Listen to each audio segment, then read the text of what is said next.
warahmatullahi wabarakatuh. Perkenalkan, nama saya Firly Ardana Mahmud, NPM 2010096, kelas B.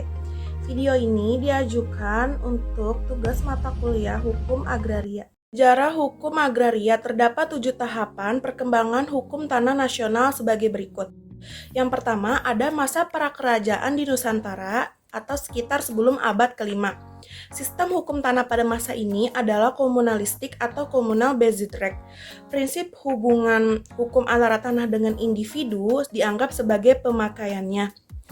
Jenis hak penguasaan atas tanah yang muncul hak ulayat atau basic land right, hak pakai asli bangsa Indonesia atau individual basic right, hak mulur maker. Yang kedua, ada masa kerajaan di Nusantara abad ke-5 sampai abad ke-17. Sistem hukum tanah pada masa ini adalah domain raja, prinsip hubungan hukum antara tanah dengan raja atau pangreh, dan dengan individu atau kaula, dan pemerintah adalah raja yang memiliki tanah, sedangkan rakyat adalah penggarap yang harus bayar uperti atau stelsel kontingenten land rente seperti tertera dalam Kitab Undang-Undang Tanah Brajanti pada Kerajaan Kutai sekitar 400 Masehi. Undang-Undang Tanah Simbur Cahaya Kerajaan Sriwijaya 693 sampai 1400 Masehi dan Kitab Undang-Undang Tanah Pratigundala Kerajaan Majapahit 1293 sampai 1295. Jenis hak penguasaan yang muncul adalah Grand Sultan di Yogyakarta, Melayu Delhi atau Medan, Tanah Swab Raja, dan Andrabaini di Yogyakarta. Asas penguasaan haknya adalah hubungan kedekatan. Yang ketiga, ada masa kedatangan bangsa barat 1602 sampai 1799. Sistem hukum tanah pada masa ini adalah domain government VOC atau milik pemerintahan badan perdagangan sebagaimana diatur dalam perjanjian raja dengan VOC melalui oktroy 20 Maret 1602. Prinsip hubungan antara tanah dengan badan perdagangan VOC, raja dan individu adalah pemerintahan VOC sebagai pemilik dan inlander sebagai penyewa.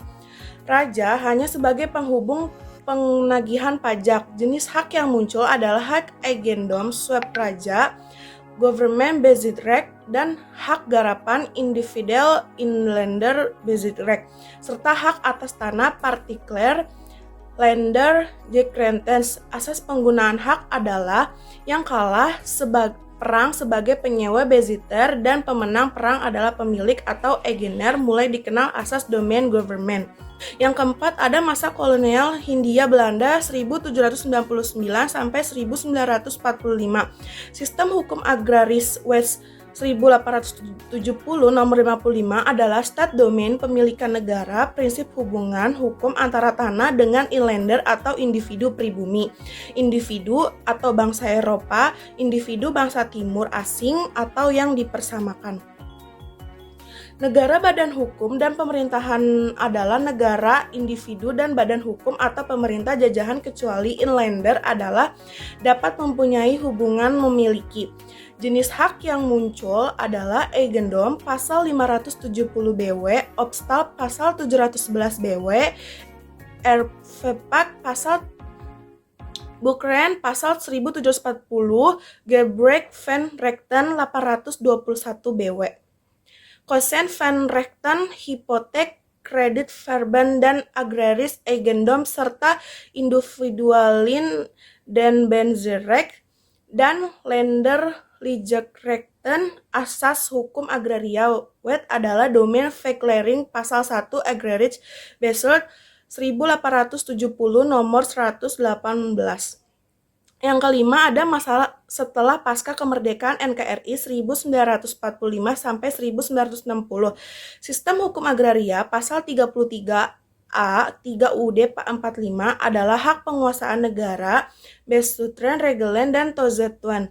Prinsip hubungan hukum antara tanah dengan individu, masyarakat, pemerintah, badan hukum privat, masyarakat, dan negara adalah mengatur dan mengurus, mengendalikan individu, badan hukum yang mempunyai, dan masyarakat hukum adat adalah hubungan ulayat. Dan jenis hak yang muncul adalah hak milik, hak adat, hak ulayat. aset pemerintah, ground government, aset swapraja, asas desa. Asas hukum agraria itu penguasaan negara atau public rechtliche, privatrechtliche, dan fungsi sosial. Yang keenam ada masa pembentukan UPA 1948 sampai 1960.